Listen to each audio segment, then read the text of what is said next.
पहला विश्व युद्ध क्यों शुरू हुआ था? इतिहास के विद्यार्थी इस सवाल की अहमियत जानते हैं। इस सवाल पर अब तक न जाने कितनी कॉन्फ्रेंस, न जाने कितनी डिबेट्स आयोजित हुई और न जाने कितने रिसर्च पेपर लिखे गए, पर इस सवाल की प्रासंगिकता अभी तक खत्म नहीं हुई है। इस सवाल का जवाब भी आसान नहीं है। लगभग 5 करोड़ लोगों की जान लेने वाली इस जंग के कई कारण बताए जाते हैं। कुछ कहते हैं इसकी वजह ऑस्ट्रिया के प्रिंस की हत्या थी, कुछ का मानना है इसका कारण जर्मनी की विस्तारवादी रणनीति थी। इसकी असली वजह क्या है, ये एकेडमिक्स की एक बड़ी डिबेट है। इसकी बात कभी और। आज हम आपको ऐसे देश की कहानी सुनाने वाले हैं जहां नए साल की तारीख पर विवाद छिड़ गया है। ये कहानी श्रीलंका की है। कुछ ज्योतिषियों ने 13 अप्रैल 2024 को शुभ घोषित किया। दूसरा गुट इससे नाराज हो गया। उसने कहा 13 अप्रैल शुभ नहीं है, अगर उस रोज नया साल मनाया जाएगा तो कयामत आएगी, श्रीलंका आग की लपटों में जल जाएगा। ज्योतिषी तारों की स्थिति देखकर मुहूर्त बताते हैं, इसलिए इसको श्रीलंका का स्टार वॉर कहा जा रहा है। तो आज के एपिसोड में हम जानेंगे श्रीलंका में ज्योतिषियों का इतना दबदबा क्यों है, नए साल की तारीख तय करने पर कैसा विवाद पनपा, और साथ में सुनाएंगे दुनिया भर के कुछ दिलचस्प विवादों की कहानियां। नमस्कार, मेरा नाम दिव्यांशी सुमराव है। आप देखना शुरू कर चुके हैं लंदन टॉप का अंतर्राष्ट्रीय प्रसंगों से जुड़ा रोजाना का कार्यक्रम दुनियादारी, जहां आज कहानी श्रीलंका की।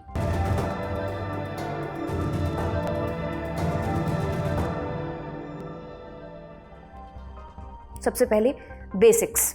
श्रीलंका हिंद महासागर में बसा एक द्वीपीय देश है। चारों तरफ से समंदर से घिरा हुआ है।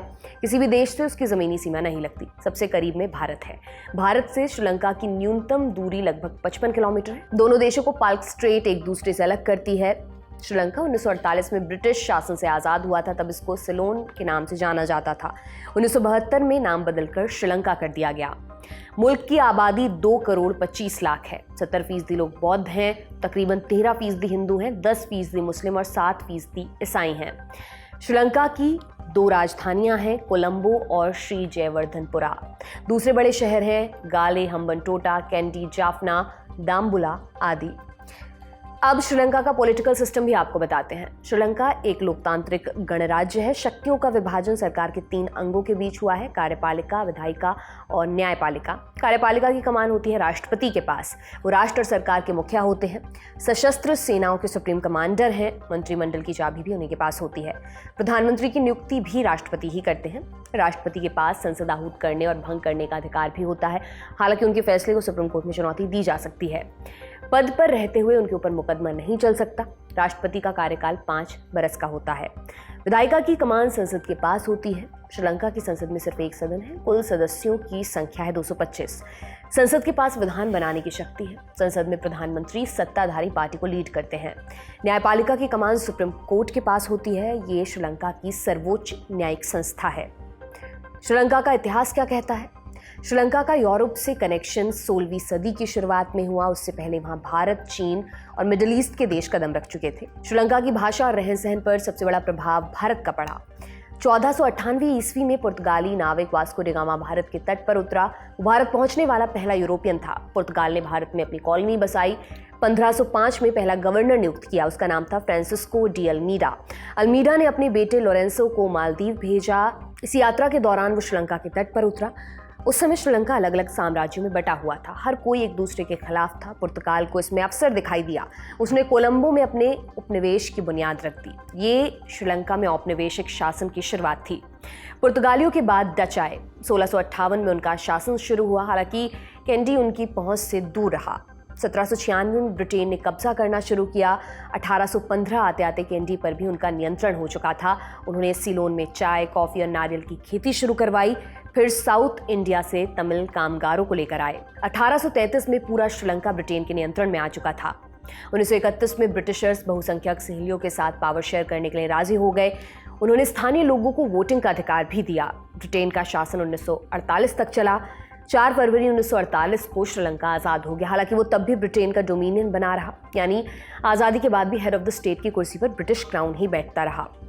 मई 1972 में सिलोन ने डोमिनियन स्टेटस खत्म करने का फैसला किया।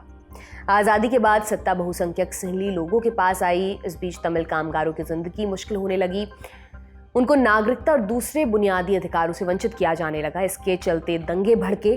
1976 में लिबरेशन टाइगर्स ऑफ तमिल इलम यानी लिट्टे की स्थापना हुई। वे अलग तमिल देश की मांग कर रहे थे। लिट्टे ने श्रीलंका सरकार के खिलाफ जंग छेड़ी।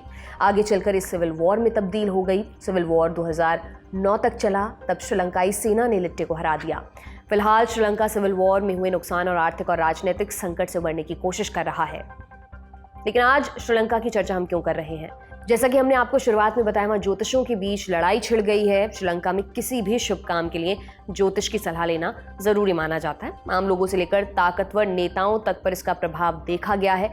ज्योतिष की सलाह पर चुनाव तक कराए गए हैं। श्रीलंका में बौद्ध आबादी लगभग 70% है।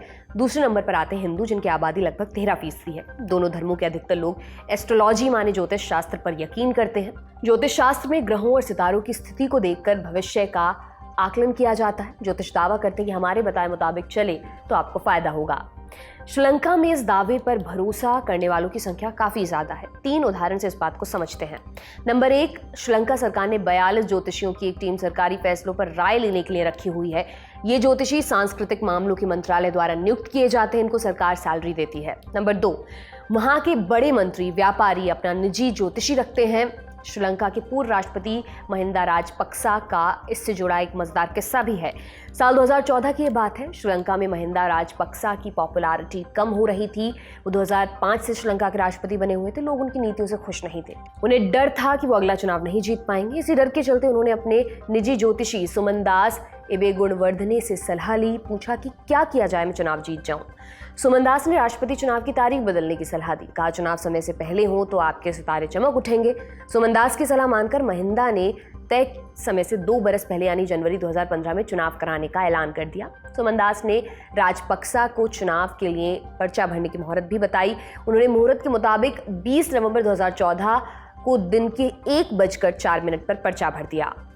8 जनवरी 2015 को वोटिंग हुई। राजपक्सा अपनी जीत को लेकर निश्चिंत थे, लेकिन नतीजे आए तो उनको झटका लगा। इसमें राजपक्सा की हार हुई थी। मैत्रीपाल सिरिसेना चुनाव जीत गए थे। राजपक्सा की हार के बाद सुमनदास से उसका आलिशान बंगला छीन लिया गया। वो एक सरकारी बैंक का बोर्ड मेंबर भी था, उसे वहां से भी निकाल दिया गया। ये सब राजपक्सा की हार की वजह से हो रहा था। सुमनदास कुछ दिनों तक मीडिया से बचता भी रहा। उसका बतौर ज्योतिषी श्रीलंका में खूब नाम था। उसको अपने ग्राहक होने का डर था। बाद में AFP को दिए गए एक इंटरव्यू में वो ये बात कबूलता भी है। सुमनदास ने राजपक्सा की हार पर कहा था, मैं उनकी जीत के लिए जो कर सकता था किया, पर राष्ट्रपति बनने के लिए आपके पास भाग्य भी होना चाहिए। अब चलते हैं तीसरे उदाहरण की तरफ।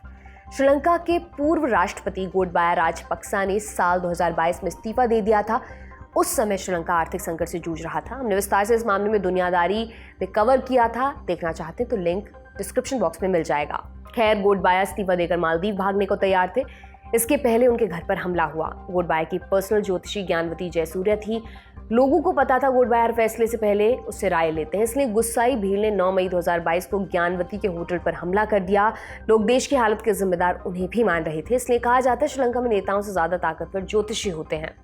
श्रीलंकाई फौज के कई जनरलों ने माना कि सिविल वॉर के दौरान ऑपरेशन की टाइमिंग ज्योतिषियों की सलाह पर तय होती थी। इन उदाहरणों से आप श्रीलंका में ज्योतिषियों की अहमियत समझ चुके होंगे। श्रीलंका में नए साल की तारीख तय करने का जिम्मा ज्योतिषियों का होता है। इसके लिए सरकार ने कमेटी बनाई हुई है। इसमें कुल 42 ज्योतिषी हैं।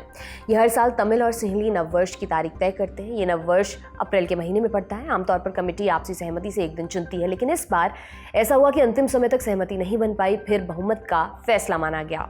बहुमत ने 13 अप्रैल का दिन निर्धारित किया। घोषणा तो हो गई, मगर विरोध बरकरार रहा। कमेटी के कुछ सदस्यों ने फैसला मानने से मना कर दिया।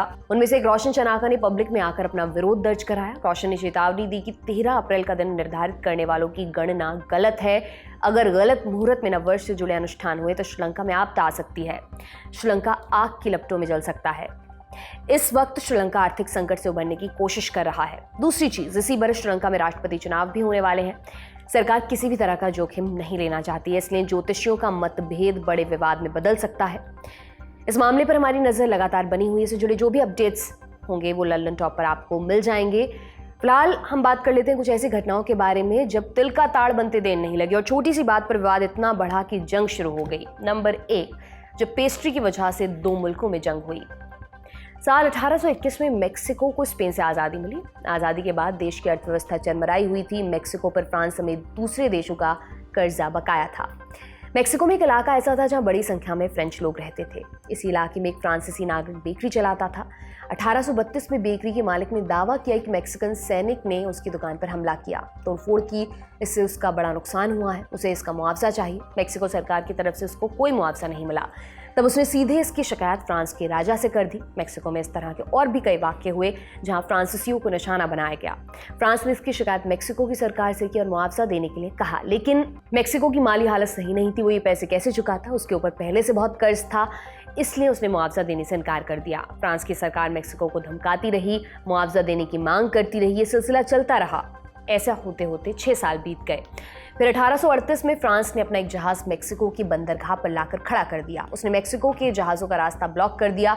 इसके चलते मेक्सिको को समंदर के रास्ते व्यापार में दिक्कत आई। कुछ दिनों बाद फ्रांस ने मेक्सिको की बंदरगाह पर बमबारी भी की। मेक्सिको ने भी युद्ध का ऐलान कर दिया।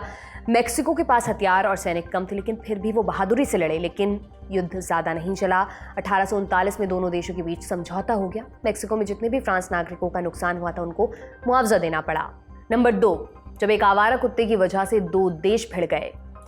20वीं सदी के शुरुआती दौर की बात है। यूरोप के 2 देश ग्रीस और बुल्गारिया के बीच जमीन के कुछ हिस्सों को लेकर विवाद चल रहा था। इनमें से एक मैसिडोनिया था। दोनों देश इसे अपना अपना हिस्सा बता रहे थे। नॉर्थ मैसिडोनिया आज एक आज़ाद देश है। 1991 में इसको यूगोस्लाविया से आज़ादी मिली थी। खैर, मैसिडोनिया की ज़मीन को लेकर 1904 में ग्रीस और बुल्गारिया के बीच खूब लड़ाई हुई। 4 साल के बाद लड़ाई रुकी, लेकिन रंजिशें अभी भी बाकी थीं। दोनों बस किसी मौके के इंतजार में थे कि वापस लड़ाई शुरू हो जाए।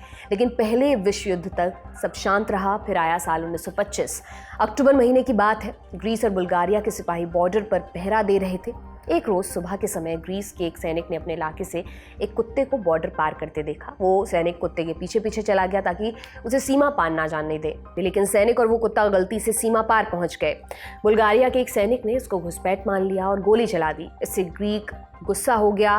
बुल्गारिया का कहना, हमने जानबूझकर गोली नहीं चलाई। वहीं ग्रीस ने 3 मांगे रख दी। नंबर 1, बुल्गारिया उस सैनिक के परिवार को मुआवजा दे। नंबर 2, बुल्गारिया गोली चलाने वाले सैनिक को जल्द सजा दे। नंबर 3, बुल्गारिया आधिकारिक रूप से हमसे माफ़ी मांगे। बुल्गारिया ने तीनों मांगे नहीं मानी। फिर दोनों के बीच लड़ाई हुई। दोनों तरफ से कई सैनिक मारे गए। इस इतिहास में war of the stray dog के नाम से जाना गया। नंबर 3, जब सुअर की वजह से भिड़े 2 देश।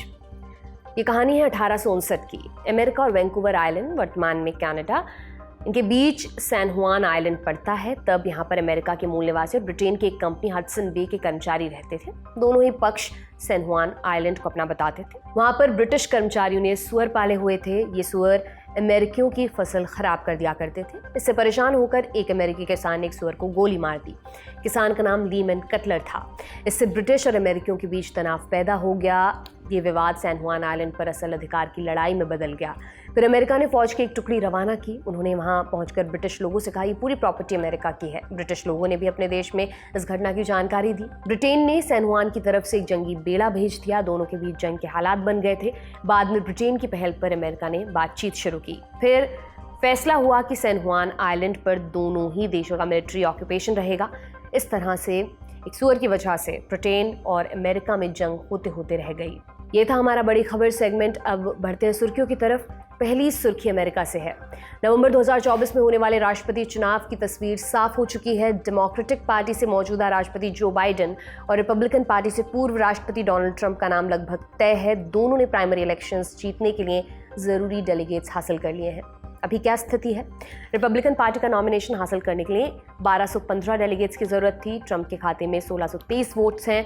डेमोक्रेटिक पार्टी से नॉमिनेशन पाने के लिए 1968 डेलीगेट्स की दरकार थी। बाइडेन 2488 वोट्स हासिल कर चुके हैं। अभी कई राज्यों में प्राइमरी इलेक्शंस होने बाकी, यानी दोनों कैंडिडेट्स का बेस और बढ़ेगा। आगे क्या होगा? प्राइमरी इलेक्शन खत्म होने के बाद नेशनल कन्वेंशन होगा। उसमें चुने हुए डेलीगेट्स अपनी अपनी पार्टी का प्रेसिडेंशियल कैंडिडेट चुनेंगे। कब है नेशनल कन्वेंशन? रिपब्लिकन पार्टी 15 जुलाई, डेमोक्रेटिक पार्टी 19 अगस्त। जैसे ही कैंडिडेट्स के नाम पर मुहर लगेगी, प्रेसिडेंशियल डिबेट का प्रोसेस शुरू होगा। दोनों उम्मीदवारों के बीच 3 डिबेट्स होंगी। इनका प्रसारण लाइव टीवी पर होता है। पहली डिबेट 16 सितंबर को हो सकती है। और राष्ट्रपति चुनाव कब होगा? 5 नवंबर 2024 को लोग वोट डालेंगे। उससे पहले लाखों लोग पोस्ट और अर्ली वोटिंग में अपना मत दर्ज करा चुके होंगे। नतीजा आने में 1 से 4 हफ्ते का वक्त लग सकता है। 6 जनवरी 2025 को अमेरिका की संसद रिजल्ट सर्टिफाई करेगी।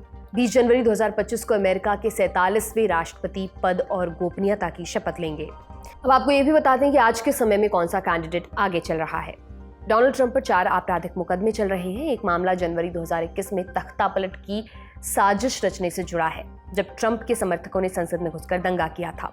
जो बाइडेन महंगाई को काबू करने में फेल रहे हैं। मैक्सिको बॉर्डर से आने वाले अप्रवासियों को रोकने में भी उनकी सरकार सफल नहीं हो पाई। इसके अलावा इजराइल हमास जंग, यूक्रेन और अफगानिस्तान में बाइडेन की विदेश नीति कमजोर साबित हुई है।